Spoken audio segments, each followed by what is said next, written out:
وما ينطق عن الهوى إن هو إلا وحي يوحى علمه شديد القوى ذو مرة. بسم الله الرحمن الرحيم. الصلاة والسلام على أشرف المرسلين سيدنا محمد الأمين وعلى آله وصحبه أجمعين. اللهم لا سهل إلا ما جعلته سهلا وأنت تجعل الحزن إذا شئت سهلا. اللهم علمنا ما ينفعنا وانفعنا بما علمتنا وزدنا علما يا أرحم الراحمين. Donc nous allons continuer le quatrième hadith, toujours dans le troisième sous-chapitre, puisque ce hadith-là est rattaché à celui qui a été rapporté par Aïcha radiyallahu anha, qui a parlé des différentes étapes par lesquelles le prophète sallallahu alayhi wa sallam est passé avant de recevoir la révélation. Et il a terminé son hadith en disant que la révélation fut ensuite interrompue après la rencontre de Muhammad sallallahu alayhi wa sallam avec Jibril. Et donc tout de suite après, l'imam al-Bukhari rahimahullah rapporte un autre hadith sur Ibn Shihab. On a bien expliqué que ce hadith donc a une chaîne de transmission continue depuis le Bukhari jusqu'au prophète sallallahu alayhi wa sallam en passant par Ibn Shihab az-Zuhri. Donc Ibn Shihab dit, et Abu Salama ibn Abd al-Rahman m'a informé qu'en parlant de l'interruption de la révélation, Jabir ibn Abdillah al-Ansari avait rapporté ceci: tandis que je marchais, donc là c'est le prophète sallallahu alayhi wa sallam qui parle, tandis que je marchais, j'entendis une voix qui venait du ciel. Je lançai alors le regard vers le ciel où je vis l'ange qui était venu me trouver à Hira. Il était assis sur un trône se trouvant entre le ciel et la terre. Saisi de peur, je rebroussai chemin. À mon arrivée, je dis, donc une fois il est arrivé chez Khadija radiyallahu anha, donc à mon arrivée je dis, enveloppez-moi, enveloppez-moi. C'est après cela que Dieu, le Très-Haut, révéla: Ya ayyuhal muddathir, qum fa'andir wa rabbaka fakabbir wa thiyabaka fatahhir. Et la révélation de reprendre avec ardeur et continuité. Donc là, à la fin, c'est Jabir ibn Abdillah qui parle. Ce hadith a été repris par l'imam al-Bukhari 9 fois dans son Sahih. Alors donc, l'interruption de la révélation, il faut savoir que la révélation s'est interrompue 2 fois, voire même 3 fois. Mais la plus célèbre de laquelle parlent les savants, c'est la toute première fois, et c'est celle qui a duré le plus longtemps. La première fois, donc, c'était juste après la révélation de Surat, des premiers versets de Surat Al-Alaq, dans la grotte de Hira, jusqu'à la révélation de Surat, ou bien des premiers versets de Surat Al-Muddathir, qu'on va voir aujourd'hui. Et comme le rapporte d'ailleurs ce hadith. Et la deuxième fois, c'était après la révélation de quelques sourates. Donc le prophète sallallahu alayhi wa sallam a reçu quelques sourates au début, tout au début de sa prophétie. Ensuite ça a été interrompu. Mais les savants là, ils disent que ça s'est interrompu que 2 jours, 3 jours, parce que le prophète sallallahu alayhi wa sallam était tombé malade et il ne pouvait pas accomplir les prières nocturnes. C'est là qu'une polythéiste est venue le voir pour se moquer de lui. Et a fortiori, c'était l'épouse de son oncle Abu Lahab, Hammalat al-Hatab. Donc il s'est moqué de lui, il lui a dit: est-ce que ton Seigneur t'a délaissé? Laqad qalaka rabbuk, ton Seigneur t'a abandonné. Et c'est là où la révélation est revenue au prophète sallallahu alayhi wa sallam, où Allah azza wa jalla lui a révélé: wad-duha wal-layli idha saja ma wadda'aka rabbuka wa ma qala.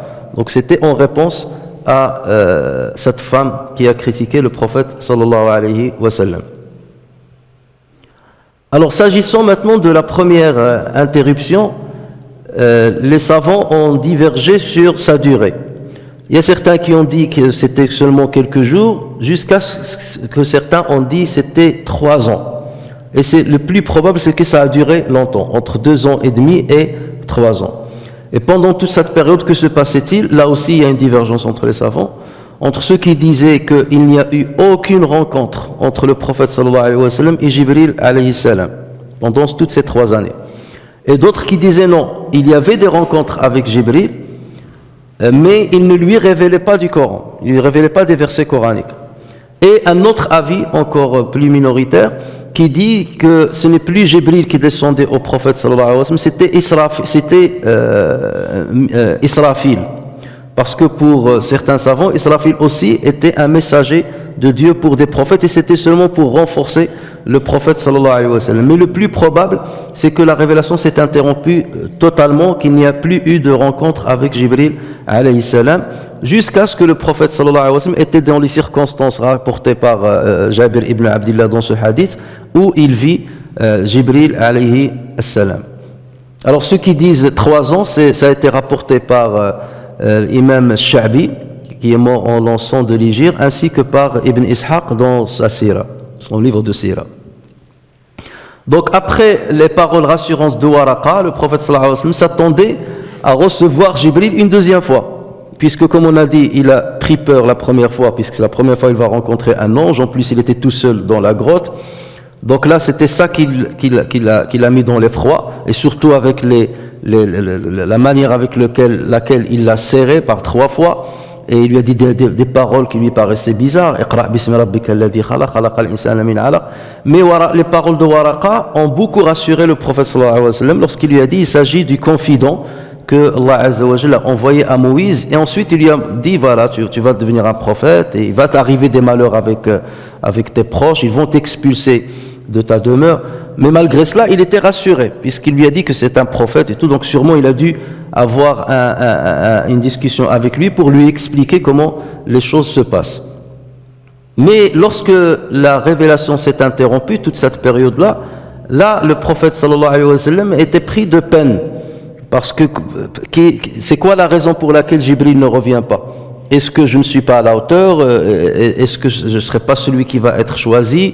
Est-ce que ce que j'ai vécu auparavant c'était de l'hallucination? Donc c'est pas vrai ce que m'a dit Waraqa. Donc c'est pour cela que le prophète sallallahu alayhi wa sallam était tourmenté par cette interruption.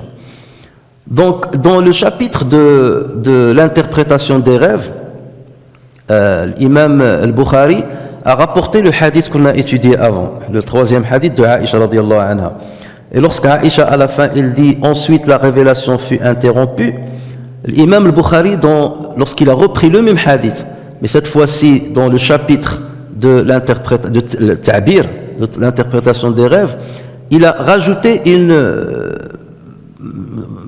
ce qu'on appelle un dhayl al-hadith, c'est-à-dire à la fin du hadith il y a eu une phrase qu'il n'a pas rapportée dans toutes les autres versions qu'il a rapportées dans son sahih. Et cet ajout était celui de l'imam Zuhri. Mais malheureusement pour ceux qui ignorent comment le hadith est fait, il la rapporte sur l'imam al-Bukhari. Et c'est là où il tombe dans le tort. Et en fait, l'imam Zuhri rahimahullah a dit que le prophète sallallahu alayhi wa sallam était tellement attristé par l'interruption de la révélation qu'il montait souvent au sommet des montagnes et qu'il tentait de se suicider, qu'il tentait de se jeter par-dessus les montagnes. Et au moment où il voulait le faire, l'ange Jibril l'appelait pour le rassurer. « Ya Muhammad, tu es le messager de Dieu, donc ne fais pas ce que tu veux faire. » Et donc le prophète sallallahu alayhi wa sallam se résignait. Et ensuite l'interruption de la révélation continuait, perdurait. Et donc le prophète sallallahu alayhi wa sallam faisait une 2e tentative de suicide, 3e tentative de suicide. Et à chaque fois, donc Jibril alayhi salam le rassure, et donc le prophète sallallahu alayhi wa sallam se résigne. Ceux qui critiquent l'imam al-Bukhari, ils parlent toujours de ce hadith-là. Chaque fois que vous entendez quelqu'un qui critique le Bukhari, parmi certains contemporains payés, ils rapportent ce hadith-là. Ils te disent, mais comment se fait-il que le Bukhari dit que le prophète sallallahu alayhi wa sallam voulait se suicider? Or le prophète sallallahu alayhi wa sallam dit que celui qui se suicide, il sera dans l'enfer. Il doit le payer. Et il y a plusieurs hadiths qui vont dans ce sens. Celui qui se jette par le dessus d'une montagne, donc il aura le même sort dans l'enfer. Et celui qui se tue par une barre de fer, il se poignardera par cette même barre de fer dans l'enfer pendant l'éternité. Celui qui boit du poison et pour mourir, donc il buvra ce poison dans l'enfer. Donc là les gens ils disent, mais vous voyez ce Bukhari à qui vous faites confiance, regardez ce qu'il rapporte sur le prophète sallallahu alayhi wa sallam, quelque chose d'abominable, que le prophète sallallahu alayhi wa sallam voulait se suicider. Donc comment vous osez dire ça? Mais lorsque vous lisez le hadith, c'est là où il faut voir cette nuance, que c'est pas le Bukhari qui rapporte cet ajout-là, c'est l'imam Zuhri, Ibn Shihab al-Zuhri. Et le hadith, si vous le voyez en arabe, donc regardez comment il dit. وَفَتَرَ الْوَحْيُ فَتْرَهُ حَتَّى حَزِنَ النَّبِيُّ صَلَّى. Donc là, c'est Ibn Shihab qui parle de ce qu'il a rapporté. La partie وَفَتَرَ الْوَحْيُ فَتْرَهُ et la révélation s'est interrompue. Donc là, c'est la parole de Aïcha radiyallahu anha. Ensuite, il a dit حَتَّى حَزِنَ النَّبِيُّ صلى الله عليه وسلم, jusqu'à ce que le prophète sallallahu alayhi wa sallam fût attristé. فِي مَا بَلَغَنَا, c'est ce que j'ai écrit ici en bleu. فِي مَا بَلَغَنَا, dans ce qui nous a été rapporté. Qui parle ici? C'est Ibn Shihab. D'accord? Parce que le Bukhari il a déjà rapporté le même hadith avec d'autres versions et plusieurs fois sans rajouter cette parole-là. Et donc là, tout le monde est d'accord sur le fait que c'est Ibn Shihab qui dit cela. Bukhari ne fait que compiler ce qui lui est parvenu des narrateurs. Donc ici, c'est Ibn Shihab qui dit Fima balagana huznan ghada minhu miraran kay yataradda min ru'usi shawahiq al-jibal fakullama awfa bi dhirwati jabanin likay yulqiya minhu nafsahu تبدى له جبريل فقال يا محمد إنك رسول الله حقا فيسكن لذلك جأشه وتقر نفسه فيرجع فإذا طالت عليه فترة الوحي غدا لمثل ذلك فإذا أوفى بذروة جبل تبدى له جبريل فقال له مثل ذلك. Donc ce que je vous ai dit tout à l'heure. Là les savants, les spécialistes de hadith, ils disent ça fait partie de ce qu'on appelle al-balaghat. Al-balaghat, lorsqu'un savant te dit balagani, il m'a été rapporté. On m'a informé. Et même on parle de balaghat Imam Malik, même dans le Watta, il y a ce qu'on appelle balaghat Malik, ce qui est parvenu à Malik. Et toujours, tous les savants disent, il y a une différence entre lorsque le savant, il te dit, un tel m'a rapporté sur un tel, sur un tel, sur un tel, et lorsqu'il te dit, il nous a été rapporté. Donc lorsqu'il reste ambigu, il nous a été rapporté, ça ne veut pas dire que le hadith est authentique pour ce savant, ou que l'information est authentique. Dans ce qui était répandu dans les paroles des gens, les discours des gens, il y a ceci, balagana. Mais eux, par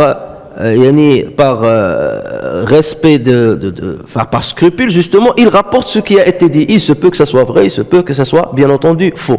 Mais en tout cas, dès lors qu'ils ne remontent pas l'information au prophète sallallahu alayhi wa sallam par le biais d'une chaîne de transmission continue, on n'a pas à prendre en compte ces paroles. Donc dire aujourd'hui que est-ce que le prophète sallallahu alayhi wa sallam a tenté de se suicider à plusieurs reprises, c'est non, c'est impossible. C'est impossible. Parce qu'Allah Azza wa Jalla l'a choisi, parce que c'est un homme qui est fort, parce que c'est un homme qui psychologiquement parlant est fort pour supporter la révélation. Et vous imaginez le prophète, tout ce qu'il a supporté dans sa vie, ce n'est pas l'interruption de la révélation qui va le pousser jusqu'à se suicider.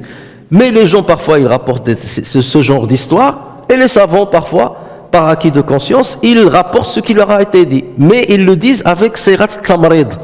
Sirat tamrid, ça veut dire en sous-entendant que c'est faible, que c'est une information faible. C'est là il dit fima balagana, dans ce qui nous a été rapporté.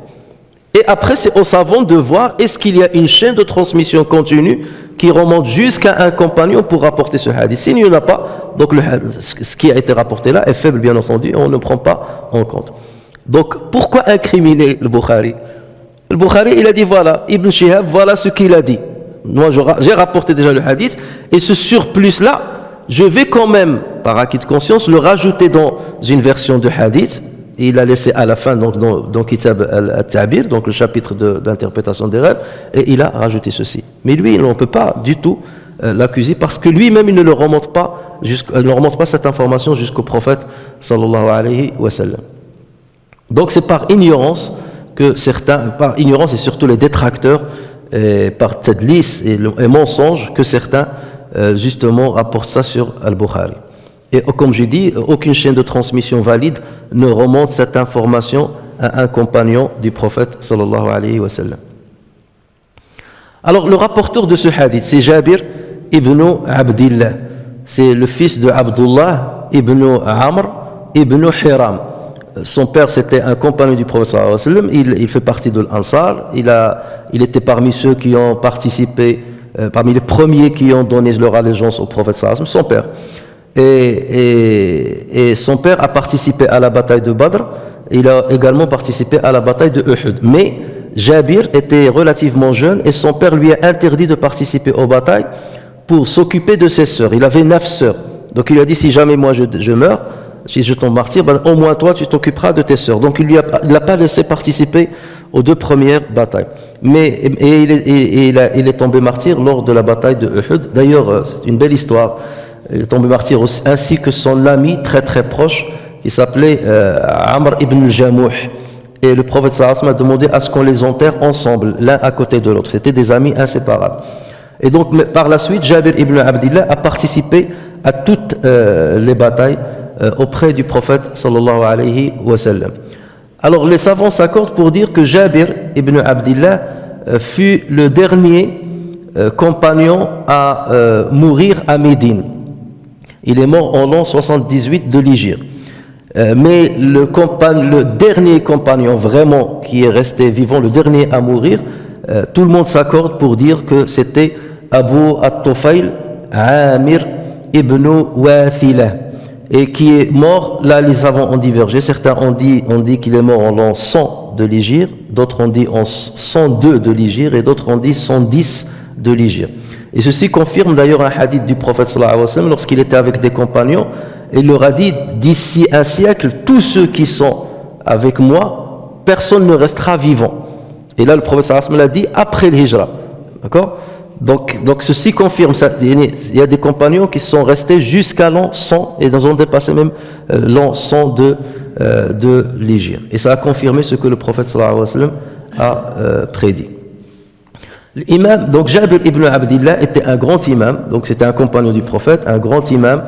Il était le mufti de Médine à son époque. C'était la référence dans l'ifta à Médine, et il organisait une grande assise de savoir où il transmettait les ahadiths, les fatawa dans la mosquée Nabawiya, donc dans la mosquée prophétique. Et il fait partie des 7 compagnons qu'on surnomme al-mukthiruna fil hadith. On les qualifie de al-mukthiruna fil hadith, ça veut dire qu'ils ont rapporté énormément de hadiths. Et dès lors qu'un compagnon a rapporté plus de 1000 hadiths sur le prophète sallallahu alayhi wa sallam, on le considère comme faisant partie de al-mukthirun. Et il y en a 7. C'est 7 qui ont dépassé ce chiffre-là. Le premier, c'est Abu Huraira radiyallahu anhu. Il a rapporté 5374 hadiths, mais comme je vous ai dit, en comptant les hadiths répétés, c'est-à-dire avec différentes chaînes de transmission, mais pour le même énoncé. Si on enlève ça chute, bien entendu, à 1000 et quelques 1200, si ma mémoire est bonne. Ensuite, il y a Abdullah ibn Omar, qui a rapporté 2630 hadiths. Il y a Anas ibn Malik, le valet du prophète sallallahu alayhi wa sallam, qui a rapporté 2286 hadiths. Il y a Aisha radiyallahu anha, qui a rapporté 2210 hadiths. Il y a Abdullah ibn Abbas, qui a rapporté 1696 hadiths. Il y a Jabir ibn Abdillah, donc le narrateur de ce hadith, qui a rapporté 1540 hadiths.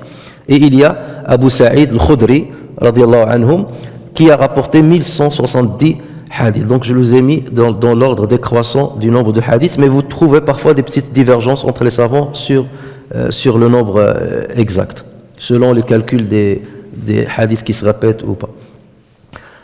Muslim, à lui seul, a rapporté dans son Sahih 126 hadiths sur Jabir ibn Abdillah, et le Bukhari a rapporté 26 hadiths sur Jabir ibn Abdillah.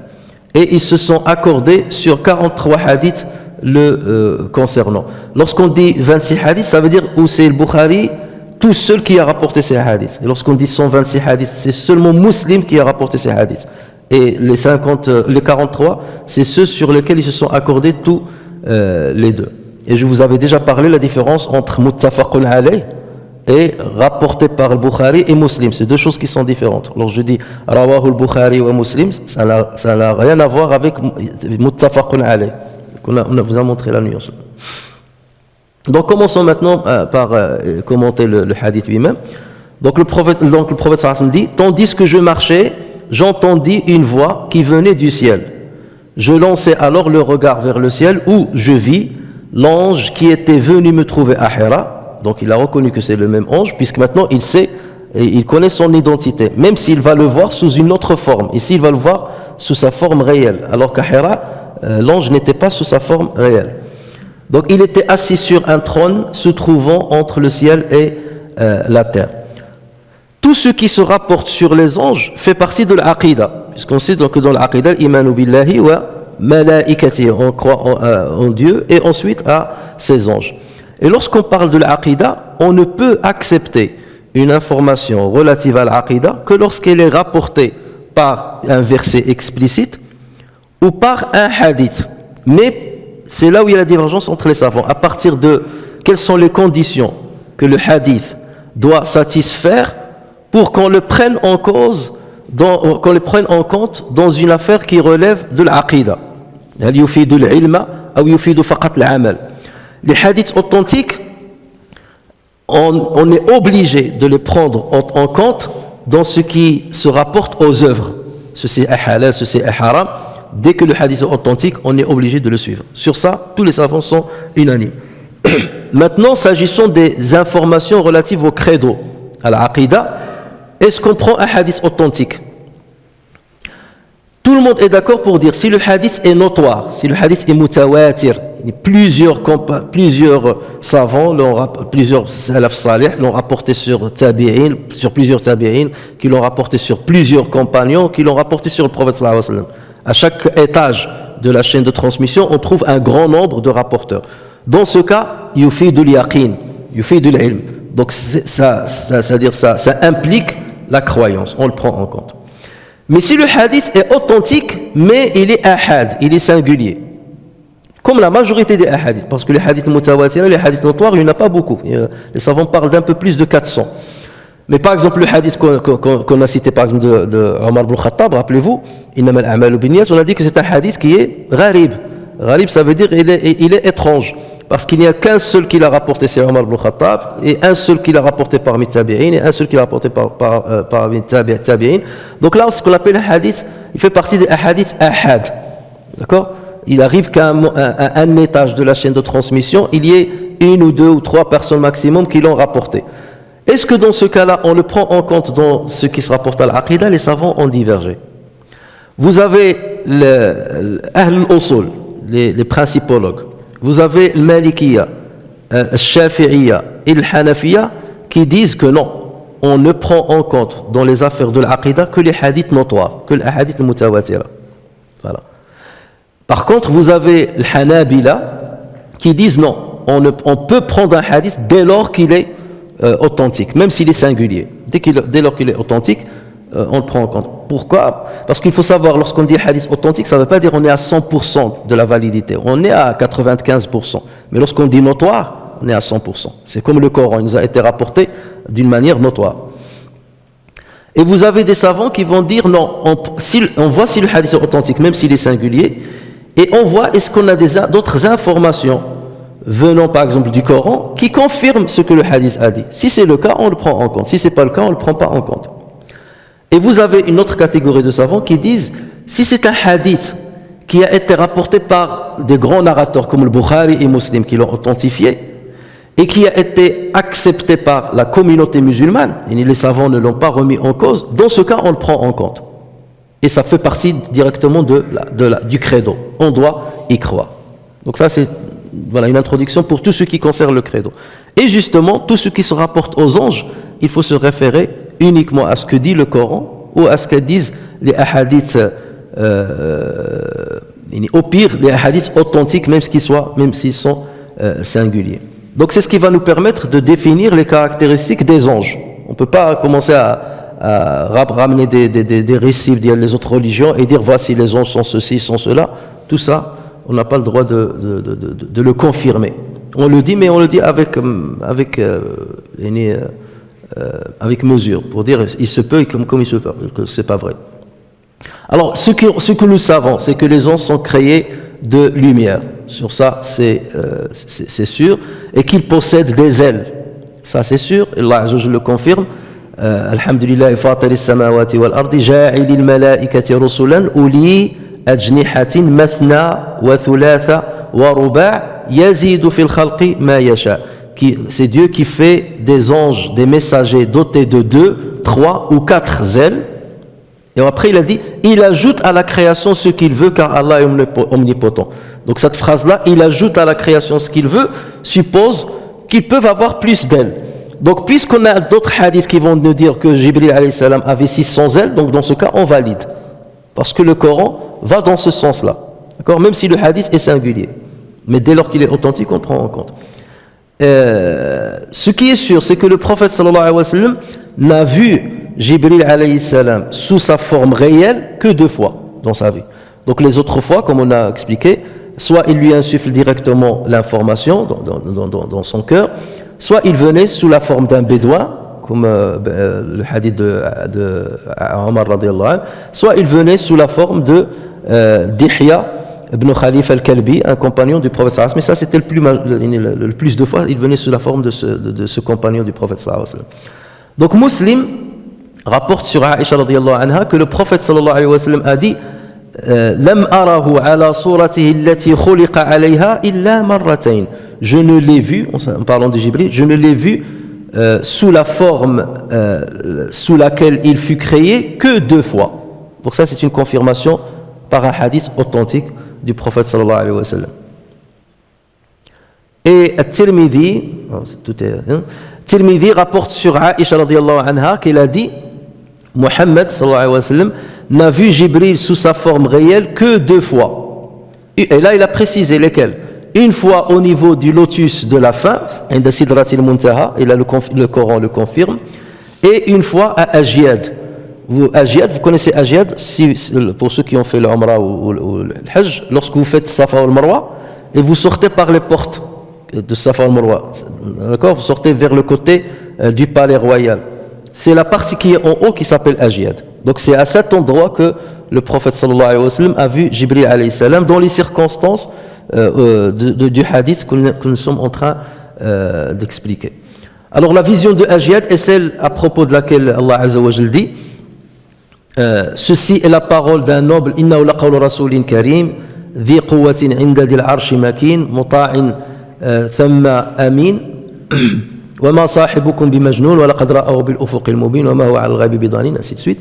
Donc ceci est la parole d'un noble messager doué d'une grande force et ayant un rang élevé auprès du maître du trône, c'est-à-dire auprès d'Allah Azza wa Jal, obéi là-haut, ça veut dire il est obéi par les anges et digne de confiance. Votre compagnon, en parlant de Muhammad sallallahu alayhi wa sallam, وما صاحبكم بمجنون, votre compagnon n'est nullement fou.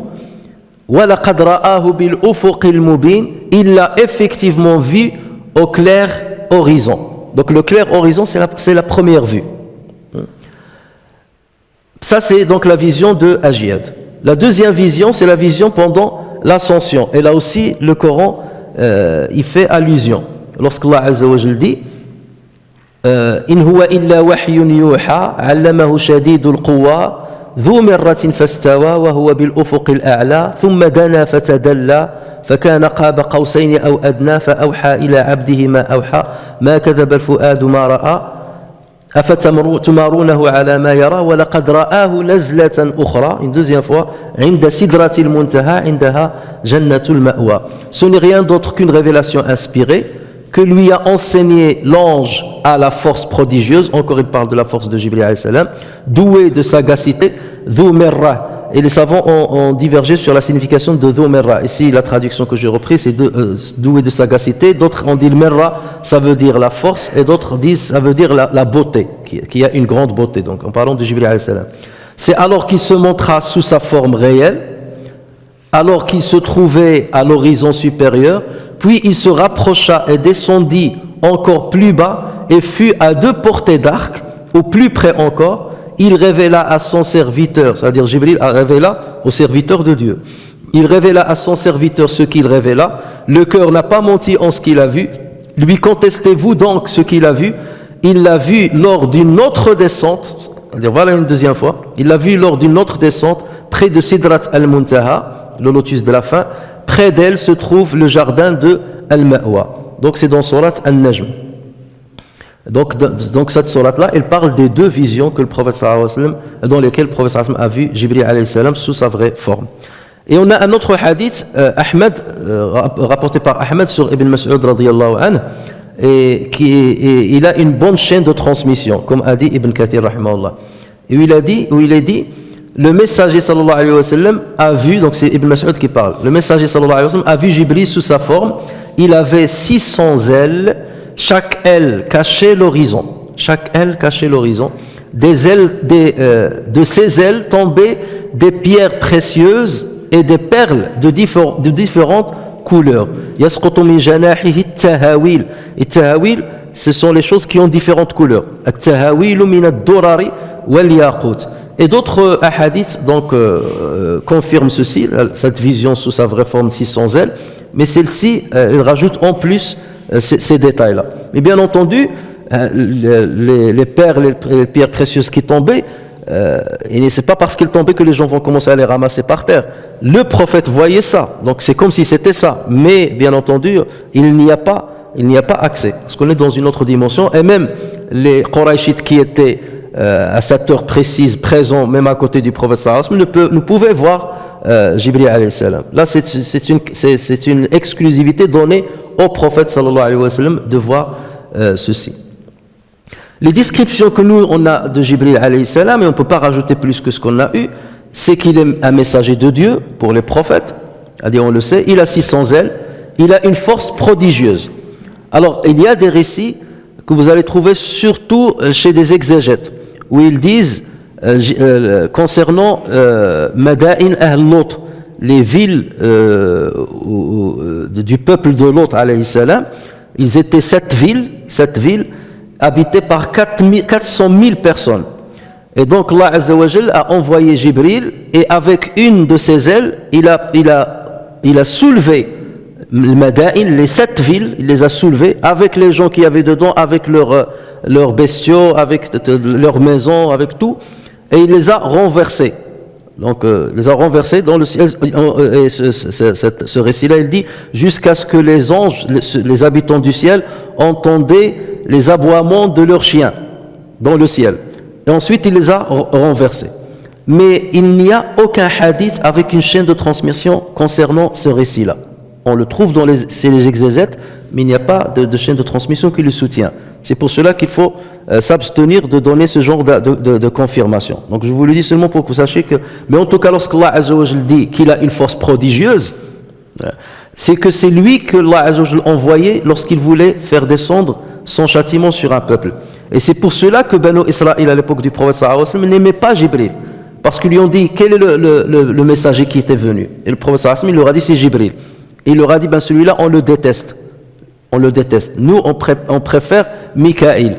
Parce que Mikaïl nous ramenait les bonnes informations. Alors que Jibril, c'est lui qui faisait descendre le châtiment de Dieu sur nos prédécesseurs. Et c'est pour cela qu'on le déteste. Et c'est là où Allah Azza wa Jalla a révélé Man kana aduwwan lillahi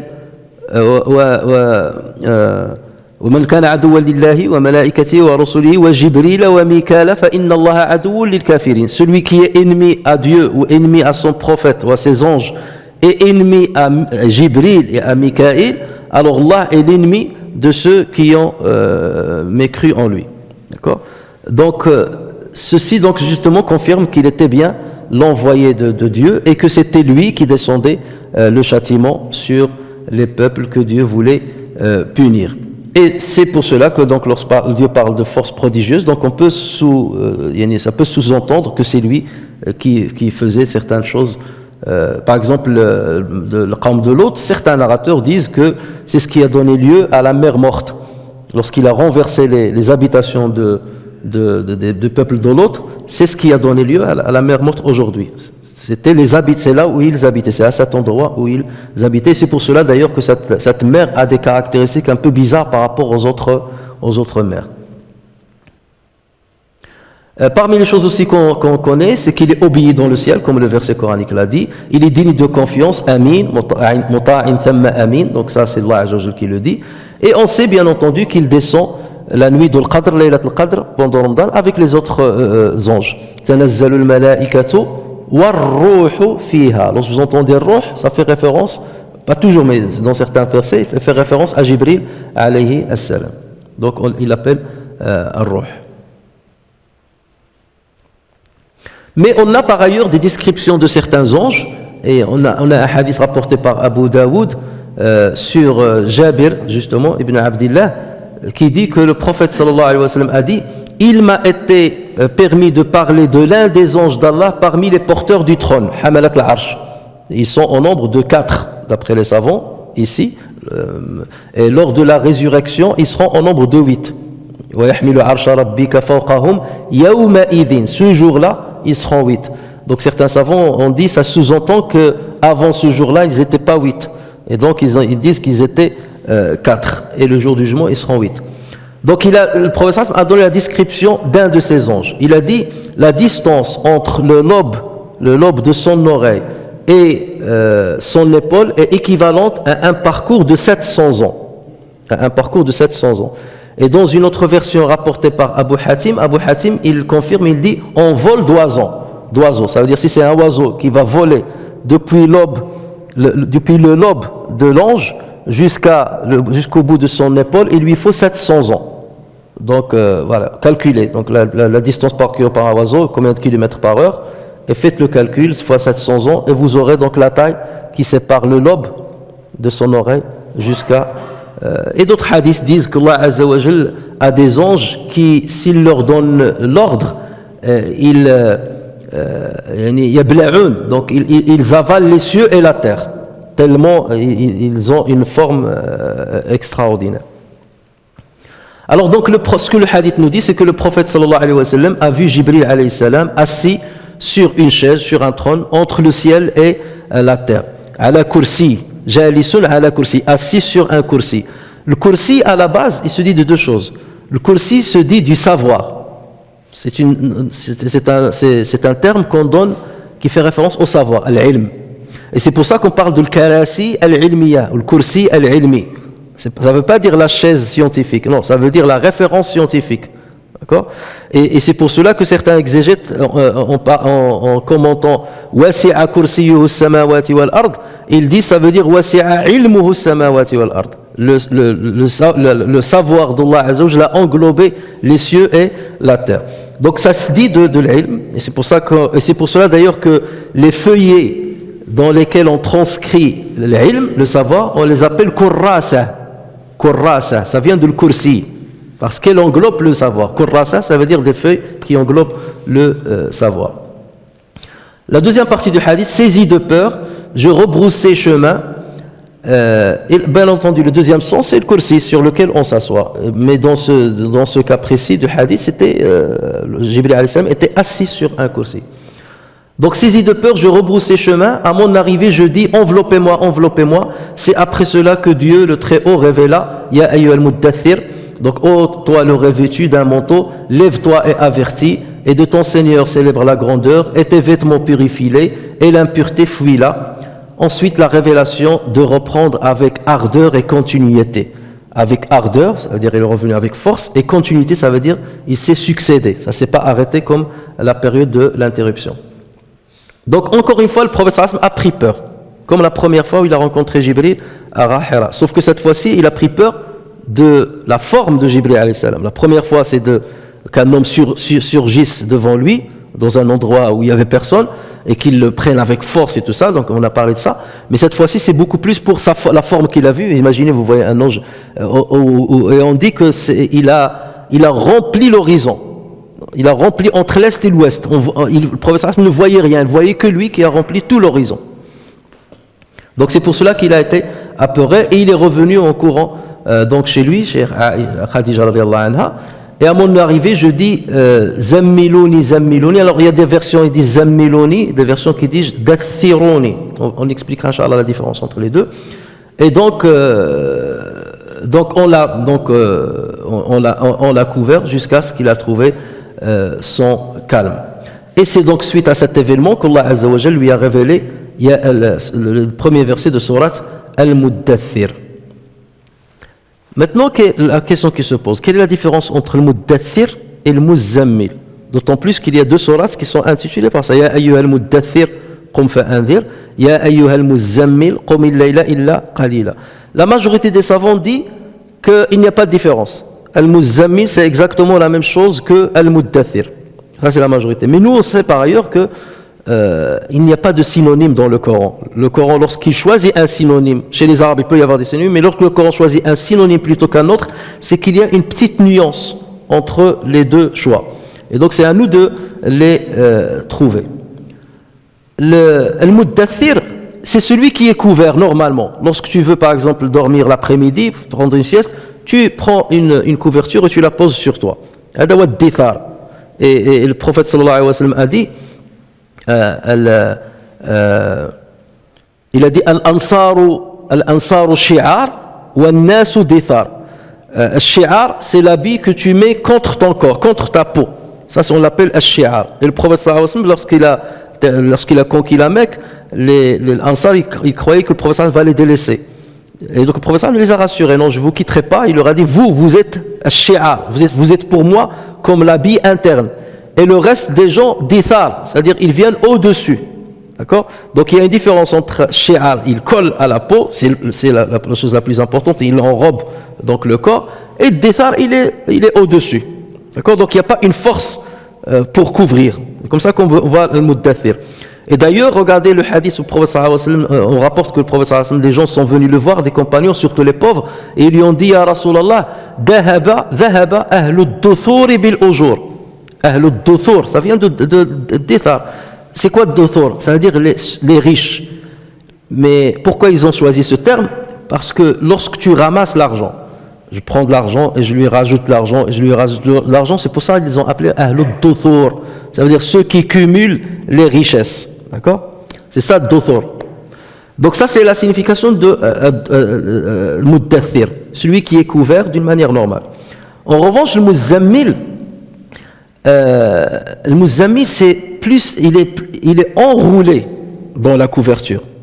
C'est pas pareil que couvert seulement. Il est enroulé. Donc là, il y a une force. Et d'ailleurs, les Arabes, ils disent Zamilah, c'est la bête sur laquelle on a posé de la charge et il s'est affaibli. Il y a tellement de charge sur son dos qu'il s'est affaibli. On dit Zamilah. Donc là, vous voyez qu'il y a donc Muzammil, c'est celui qui est beaucoup enrobé, avec une faiblesse, il y a un poids sur lui. Donc c'est ça la nuance entre les deux. Et lorsque vous voyez les deux sourates, il y a une différence. Pour le muddathir, donc là on comprend. Ya ayyuhal muddathir, oh toi qui es couvert, lève-toi. Maintenant c'est le moment du travail. Qum fa'anzir, lève-toi et avertis. Il n'y a pas de repos. Donc là c'est comme si on a l'impression, ça ne veut pas dire que le prophète va se reposer, mais le sens général, c'est ça. C'est le début. Donc lève-toi. Là, il n'y a pas encore de mal. Le prophète n'a pas subi encore les vicissitudes de la prophétie et l'animosité de son peuple. C'est le début. Donc il a dit Ayyuhal muddathir, qum fa'anzir. En revanche, lorsque le prophète a commencé à appeler à l'islam et l'animosité a commencé à s'endurcir contre lui, là, les épreuves ont commencé, elles sont devenues nombreuses. Et c'est là où Allah Azza wa Jalla lui a dit Ya ayyuhal muzammil. Parce que là, il y a une faiblesse chez le prophète sallallahu alayhi wa sallam, c'est la charge de l'animosité de ses ennemis. Et là, Allah Azza wa Jalla est venu pour lui montrer comment te débarrasser de ce poids, de cette charge qui te donne cette peine.